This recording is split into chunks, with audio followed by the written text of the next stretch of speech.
Hello student, welcome to the channel.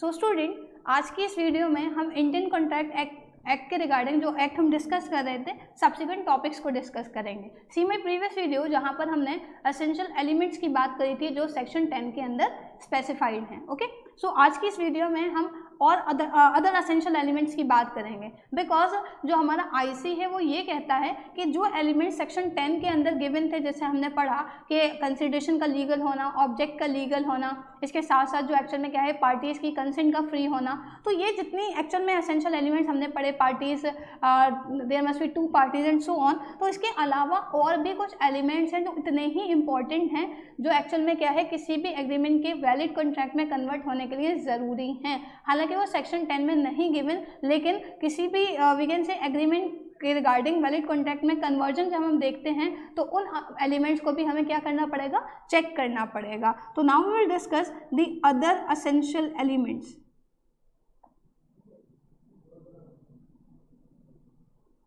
Other essential elements,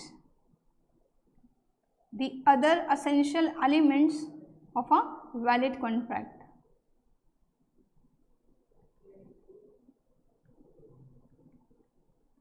मतलब जो section 10 में हमने एसेंशियल एलिमेंट डिस्कस करे थे उसके अलावा और कौन कौन से एलिमेंट्स वैलिड कॉन्ट्रैक्ट के रिगार्डिंग एसेंशियल्स हैं। तो स्टूडेंट, इसके रिगार्डिंग सबसे पहले अगर हम देखें तो अदर एसेंशियल एलिमेंट्स में एक पॉइंट आता है जो ये कहता है that the parties have an intention to create legal relationship. जो भी कॉन्ट्रैक्टिंग पार्टीज हैं उनके एक्चुअल में क्या है पार्टीज की इंटेंशन होनी चाहिए कि वो एक दूसरे के साथ लीगल रिलेशनशिप क्रिएट करना चाहती हैं या नहीं। सी माई प्रीवियस वीडियो जैसे मैंने स्टार्टिंग में ही बताया जहाँ हमने बात की थी कि एग्रीमेंट सोशल भी हो सकता है, तो सोशल एग्रीमेंट में there is no intention to create legal relation that if someone is not we can say fulfil or perform his or her promise, then actual में क्या होगा आप उसके अगेंस्ट कोई लीगल एक्शन ले लोगे, कोई कंप्लेंट फाइल कर दोगे, ऐसा नहीं है। तो ये एक्चुअल में क्या है, इसीलिए तो वो कॉन्ट्रैक्ट में कन्वर्ट नहीं हो पाते, इसलिए तो कैटेगरी में बता दिया गया कि सोशल एग्रीमेंट कॉन्ट्रैक्ट में कन्वर्ट नहीं हो सकते हैं। तो एक्चुअल में क्या, क्योंकि सोशल या डोमेस्टिक एग्रीमेंट की बात करें स्टूडेंट, तो यहाँ पर पार्टीज की इंटेंशन लीगल रिलेशन क्रिएट करने की नहीं होती। लीगल रिलेशन से मतलब ये है कि एक पार्टी के अपने प्रॉमिस को फुलफिल ना करने के बेसिस पर कोई दूसरी पार्टी क्या नहीं कर सकती, कोई लीगल एक्शन नहीं ले सकती है। मतलब कि चाहे हम बात करें सोशल एग्रीमेंट की, चाहे हम बात करें डोमेस्टिक एग्रीमेंट की, तो यहाँ पार्टीज की इंटेंशन कोई लीगल रिलेशन क्रिएट करने की नहीं होती। लेकिन जब वैलिड कॉन्ट्रैक्ट की बात करते हैं तो इस केस में जनरली क्या है, जो कॉन्ट्रैक्टिंग पार्टीज है उनकी इंटेंशन एक दूसरे के रिगार्डिंग लीगल रिलेशनशिप क्रिएट करने की होनी चाहिए। इसके रिगार्डिंग अगर हम बात करें तो अगर हम डोमेस्टिक एग्रीमेंट की बात करें तो डोमेस्टिक मतलब घर में बहुत ऐसा होता है कि एक्चुअल में क्या है, घर वाले प्रॉमिस कर दिया किसी घर के मेंबर ने किसी दूसरे मेंबर से कि एक्चुअल में क्या है कि अगर फॉर एग्जाम्पल तुम्हारी बर्थडे पर तुम्हें ये प्रेजेंट दिया जाएगा एंड सो ऑन। तो इसी के रिगार्डिंग हम केस स्टडी डिस्कस करेंगे स्टूडेंट, बेल्फोर वर्सेस बेल्फोर के रिगार्डिंग। ये एक हस्बैंड एंड वाइफ के बीच का केस है। मतलब अगर हम समझें कि मान लीजिए अगर कोई हस्बैंड अपनी वाइफ से कोई प्रॉमिस करता है कि मान लो मैं तुम्हारी बर्थडे पर तुम्हें क्या करूँगा, एक नेकलेस गिफ्ट करूँगा, और अगर वो अपने प्रॉमिस को फुलफिल नहीं कर पाता तो क्या वो वाइफ, क्या वो एक्चुअल में पत्नी अपने जो वी कैन से हस्बैंड है उसके रिगार्डिंग लीगल एक्शन ले सकती है? अगर ऐसा होता तो अदालत के अंदर, कोर्ट के अंदर जो एक्चुअल में रोज़ घर में चिक होती है ना, वही चीज़ कोर्ट के अंदर भी हो जाती। इतने ज़्यादा नंबर ऑफ केसेज आते कि मतलब जो वी कैन से जजेस हैं वो भी हाथ जोड़ जाते हैं कि हम इन मसलों को नहीं सुलझा सकते छोटी छोटी बात पर। तो एक्चुअल में क्या है, जो डोमेस्टिक एग्रीमेंट है, बिकॉज वहाँ पार्टीज की इंटेंशन लीगल रिलेशन क्रिएट करने की नहीं होती है, लेकिन वैलिड कॉन्ट्रैक्ट में ऐसा होना जरूरी है। हालांकि ये बेल्फोर वर्सेस बेल्फोर के रिगार्डिंग जो केस लॉ है, जब हम ये एसेंशियल एलिमेंट डिस्कस करेंगे तो नेक्स्ट वीडियो के अंदर हम कुछ केस लॉ को डिस्कस करेंगे जो हमने प्रीवियस मतलब इस वीडियो और प्रीवियस वीडियो के अंदर जो टॉपिक या पॉइंट डिस्कस करें इसके बेसिस पर। ओके, एक स्पेसिफिक क्लास रखेंगे हम केस लॉस के रिगार्डिंग। ओके, इंशाल्लाह नेक्स्ट क्लास ही होगी वो। तो इंटेंशन होना चाहिए पार्टीज का लीगल रिलेशनशिप क्रिएट करने के रिगार्डिंग। इसके अलावा there must be fulfilment of legal formalities. Legal formalities fulfil होना ज़रूरी है। जो भी कानूनी वीकें से कार्रवाई है या कानूनी वीकें से जो स्टेप्स हैं, जो भी प्रोसीजर्स हैं, वो फुलफिल होना बहुत ज़्यादा ज़रूरी है। अगर हम बात करें कि इसको कैसे हम समझ सकते हैं, तो स्टूडेंट जैसे हम जानते हैं कि कोई भी एग्रीमेंट है, जैसे कोई ऑफर एंड एक्सेप्टेंस है, तो वो ओरल भी हो सकता है, रिटन, और जैसे हम ये भी जानते हैं कि सबसे पहले किसी भी कॉन्ट्रैक्ट के रिगार्डिंग एग्रीमेंट होना ज़रूरी है, तो एग्रीमेंट रिटन भी हो सकता है, ओरल भी हो सकता है। लेकिन अगर मान लीजिए कोई एग्रीमेंट ओरल में हुआ और वो सारे एसेंशियल एलिमेंट्स भी कंटेन करता है जो हमारे सेक्शन 10 में, तो वो कॉन्ट्रैक्ट बन जाएगा। लेकिन अदर एसेंशियल एलिमेंट्स ये बताता है कि भाई हो सकता है कि एक्चुअल में क्या है कि कोई एग्रीमेंट जो ओरल में है लेकिन कॉन्ट्रैक्ट में कन्वर्ट होने के रिगार्डिंग उसका रिटन होना ज़रूरी है, ताकि वो चीज़ लिखित में होगी तो आगे बहुत ज़्यादा कारगर साबित होगी। आप उसको एज अ प्रूफ वीकेंड से रिप्रेजेंट कर सकते हो। अगर कोई डिस्प्यूट अराइज हो जाता है, फ्यूचर में कोई वीकेंड से कॉन्फ्लिक्ट अराइज हो जाता है, तो आप एज एन एविडेंस उसको जनरली क्या कर सकते हो, रिप्रेजेंट कर सकते हो। ऐसे एग्जाम्पल के तौर पर स्टूडेंट जब आपने पार्टनरशिप पढ़ी होगी तो मैं बता दूं कि जो हम इंडियन पार्टनरशिप एक्ट आप लोगों ने 11th-12th के रिगार्डिंग पढ़ी होगी, तो इंडियन पार्टनरशिप एक्ट जो 1932 का है वो पहले ICA का ही पार्ट था। इंडियन कॉन्ट्रैक्ट एक्ट के अंदर ही इंडियन पार्टनरशिप एक्ट पहले इंक्लूडेड था। ये एक्ट अभी भी इतना बड़ा है, लेकिन जब उसमें IPA भी था तो बहुत ज़्यादा वास्ट था, तो इसीलिए 1932 के अंदर 1932 में IPA को सेपरेट कर दिया गया, IPA को सेपरेट कर दिया गया, सॉरी।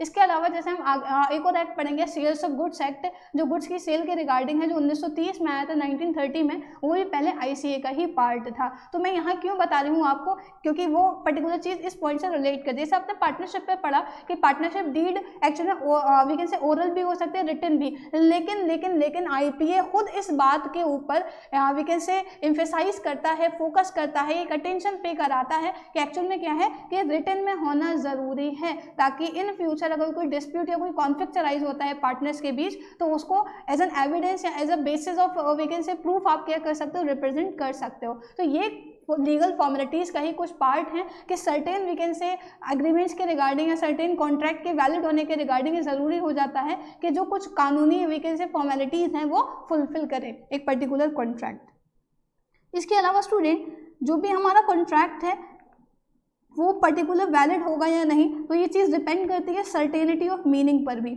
क्योंकि हम जानते हैं कि कॉन्ट्रैक्ट में सबसे पहले एग्रीमेंट होगा, ऑफर होगा, फिर एक्सेप्टेंस होगा, फिर लॉफुल एनफोर्सेबिलिटी के प्रोविजंस अगर एलिमेंट्स प्रेजेंट होंगे तब वो वैलिड कॉन्ट्रैक्ट बनेगा।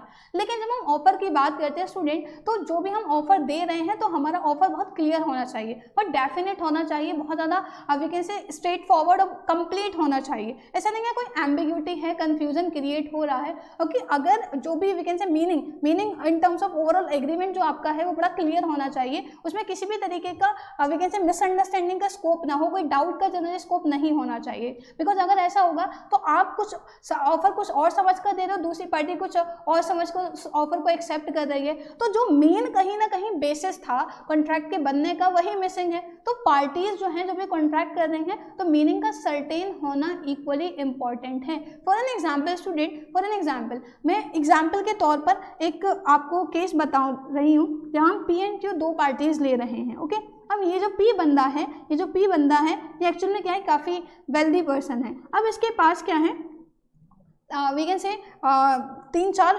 गाड़ियाँ हैं, हम उनको नंबर देते हैं 1 2 3 4। अब इसने ऐसे ही P ने Q से कहा that I want to sell one of my car.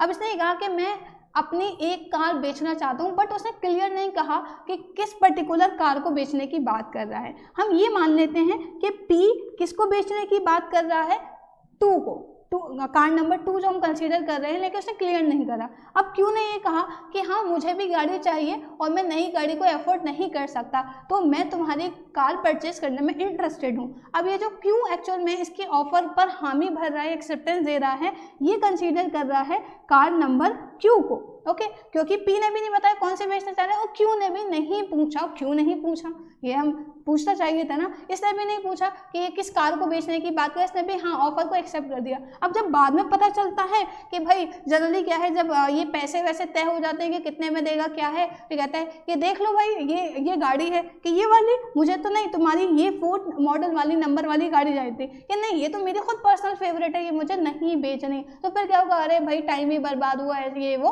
तो एक्चुअल में क्या है, पार्टीज जो भी कॉन्ट्रैक्ट कर रहे हैं, जो भी एग्रीमेंट है मेनली, क्योंकि हम एग्रीमेंट के कन्वर्जन का ही रिजल्ट पढ़ रहे हैं जो कॉन्ट्रैक्ट होता है, तो पार्टी जो भी कॉन्ट्रैक्ट के रिगार्डिंग जो असेंशियल एस्पेक्ट है, जो ऑफर है, वो क्लियर होना ज़रूरी है, मीनिंग सर्टेन होना ज़रूरी है ओवरऑल। ओके, इसके अलावा स्टूडेंट जो भी हमारा वी कैन से एक्ट है, क्योंकि एज वी नो कि किसी भी कॉन्ट्रैक्ट से कुछ ना कुछ we can say obligations arise होती हैं परफॉर्मेंस के regarding, so there must be possibility of performance.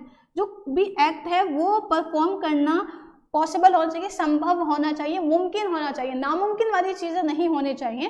क्योंकि जो भी आप वी कैन से एक्ट करोगे, मतलब कॉन्ट्रैक्ट से कुछ ना कुछ ऑब्लिगेशंस अराइज होती हैं, अगर वो ऑब्लिगेशन इम्पॉसिबल टू परफॉर्म है तो कॉन्ट्रैक्ट वैलिड नहीं होगा, फिर वो वॉइड बन जाता है, जो हम आगे डिस्कस करेंगे। लेकिन हमारा अदर एसेंशियल एलिमेंट क्या कहता है कि पॉसिबिलिटी ऑफ परफॉर्मेंस होनी चाहिए। तो पॉसिबिलिटी ऑफ परफॉर्मेंस कब नहीं होगी? जब ऐसे काम के रिगार्डिंग बात कही जाए, ऐसा ऑफर हो जिसको इनिशियली आपको लग रहा है कि नहीं ये पॉसिबल नहीं है। फॉर एन एग्जाम्पल अगर आप जनरली क्या है किसी को ऑफर कर रहे हो, आप किसी को जनरली ऑफर दे रहे हो कि भाई क्या है तुम एक्चुअल में क्या करो, मुझे 2 लाख रुपए दो, मैं तुम्हें क्या करूँगा, मैं तुम्हें शकला का बुम वाली पेंसिल लेकर दूंगा, जो जिससे जो भी बनाते हैं वो सच हो जाता है। तो मतलब बचपन में वो जनरली ड्रामा आता था। तो अब क्या ये ऐसा मुमकिन है, ऐसा पॉसिबल है कि ऐसी कोई पेंसिल होगी? अगर ऐसी होती तो वो खुद सब कुछ बना लेता, तुम्हें क्यों ऑफर देता और तुमसे सिर्फ 2 लाख मांगता?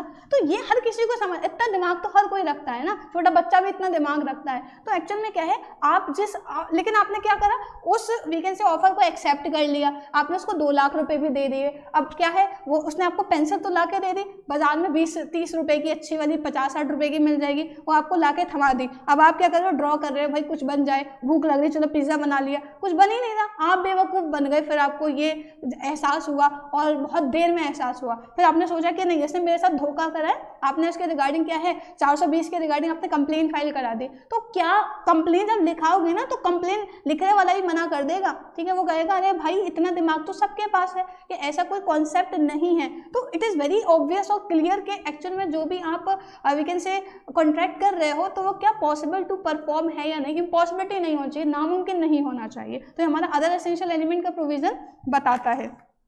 ओके, सो एक्चुअल में ये अदर एसेंशियल एलिमेंट्स हैं। हालांकि कुछ स्टूडेंट को लगता है कि कंसेंसस एड इडम है तो वो सर्टेनिटी ऑफ मीनिंग से ही रिलेटेड होता है समहाउ, जहाँ पर मीटिंग ऑफ माइंड्स होना जरूरी है, मतलब दोनों पार्टीज एक दूसरे से सहमत होनी चाहिए, सेम सेंस में, सेम मैनर में। जैसे यहाँ पर कंफ्यूजन हो रहा था क्योंकि सेम मैनर में नहीं थी, एग्री एक दूसरे से। पी 2nd नंबर कार को बेचने में इंटरेस्टेड था, जबकि क्यू 4th नंबर वाली गाड़ी को परचेस करने में इंटरेस्टेड था। तो सर्टेनिटी ऑफ मीनिंग को हम एक और नाम दे सकते हैं student, that is consensus ad idem.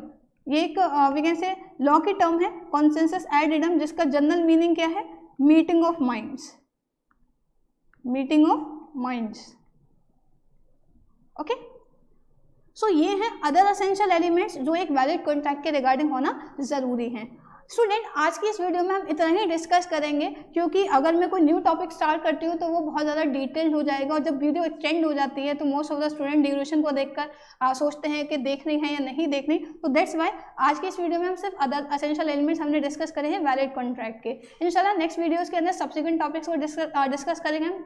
Till then, keep learning student, stay safe, stay at home till now because unlock हो चुका है, बट फिर भी आप अपना ध्यान रखिए, सेफ रहिए। Thanks for watching this video, stay tuned for more videos.